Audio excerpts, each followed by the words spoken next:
Salom bolajonlar, bir sizni bilasizmi? Atrofimizdagi deyarli hamma buyumlar biror geometrik shaklga o'xshaydi. Masalan, muzqaymoq, to'p, chelak, quti, hatto yer shari ham. Lekin ular yassi shakl emas, ular hajmga ega. Ularni ushlab ko'rish mumkin. Bunday shakllarni fazoviy jismlar deyiladi. Bugun biz haqiqiy geometrik tadqiqotchiga aylanamiz. Atrofimizdagi buyumlarni kuzatamiz. Ularning nomlarini bilib olamiz va qaysi biri nechta yoq, nechta qirra va nechta uchga ega ekanligini aniqlaymiz. Unda tayyormisiz? Boshladik.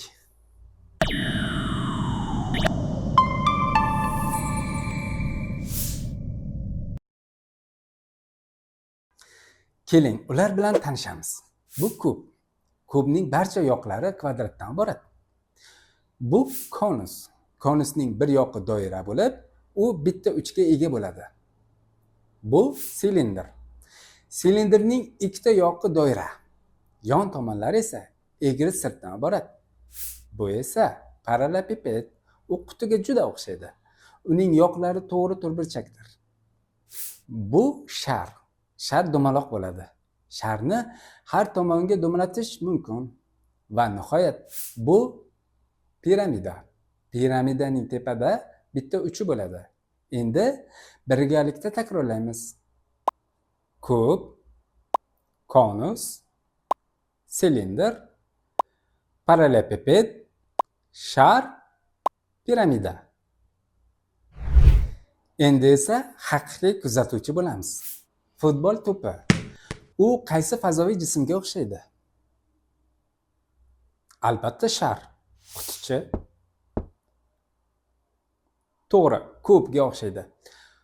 Chodirga qarang. U nimaga o'xshaydi? Piramidaga. Yer sharini ko'ring. U ham shar shaklida. Muzqaymoqchi?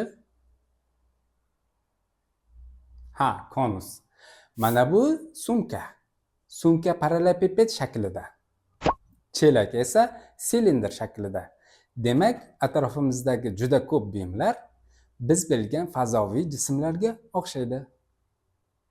Endi sizning navbatingiz. Xonangizga qarang. Kubga o'xshagan buyum topa olasizmi? Masalan, kubik, kichik quti qidirib ko'ringchi. Topdingizmi?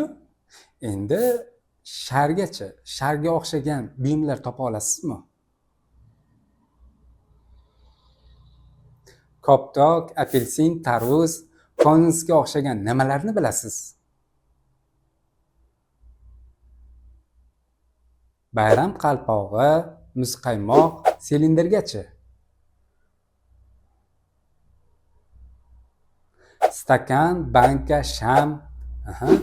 Parallelipipedga qarang. Parallelipipedga kitob, g'isht, qalamdoni misol bo'la oladi.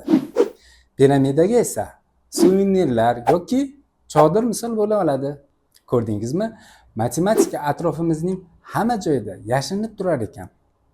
Endi qiziqarli savolga o'tamiz. Fazoviy jismlar qanday yassi shakllardan hosil bo'ladi? Kvadratga qarang. U qaysi fazoviy jismni eslatadi? Kubni doirachi? To'g'ri, sharni. Silindrning asosi ham doira. Uchburchak esa piramidani eslatadi.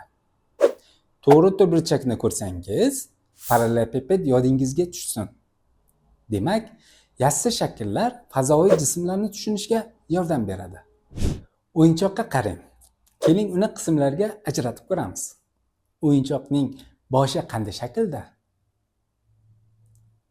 Shar shaklida. Qalpog'ichi? Konus. Tanasi, qo'llari, oyoqlari esa silindr shaklida. Oyoq kiyimlari parallelipiped shaklida. Endi o'yinchoqdagi shakllarni sanaymiz. O'yinchoqda nechta shar ishlatilgan? Konuschi? Silindrchi? Nechta parallelipiped ishlatilgan? Shakllar sonini kommentariyada yozib qoldiring. Oddiy o'yinchoqni yasash uchun ham fazoviy jismlar kerak ekan. Endi esa haqiqiy matematiklar kabi fazoviy jismlarni tahlil qilamiz. Kubni olaylik. Unda 6 ta yoq, 12 ta qirra va 8 ta uch bor. Barcha yoqlar tekis. Parallelipiped ham shunga o'xshaydi. Unda ham 6 ta yoq, 12 ta qirra va 8 ta uch mavjud.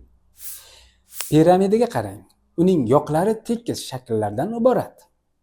Yoqlari 4 ta. Yoqlari 4 ta uchburchak va bitta to'rtburchakdan iborat. Piramida 8 ta qirra va 5 ta uchga ega. Silindrcha. Silindrning ikkita yoqi doira shaklida, yon yoqi esa egri shakldir. Silindrning uchi bo'lmaydi. Konusda bitta doira, bitta egri yon sirt va bitta uch bor. Shar esa eng qiziq jism. Unda na qirra bor, na uch bor. Uning butun sirti egri. Shuning uchun sharni istalgan tomonga do'malatish mumkin. Bugun biz kub, shar, konus, silindr, piramida, parallelipiped bilan tanishdik. Buyumlarning qaysi fazoviy jismga o'xshashligini topdik. Ularni yassi shakllar bilan bog'ladik. Fazoviy jismlarning yoqlari, qirralari, uchlari hamda tekis va egri sirtlari bilan tanishdik.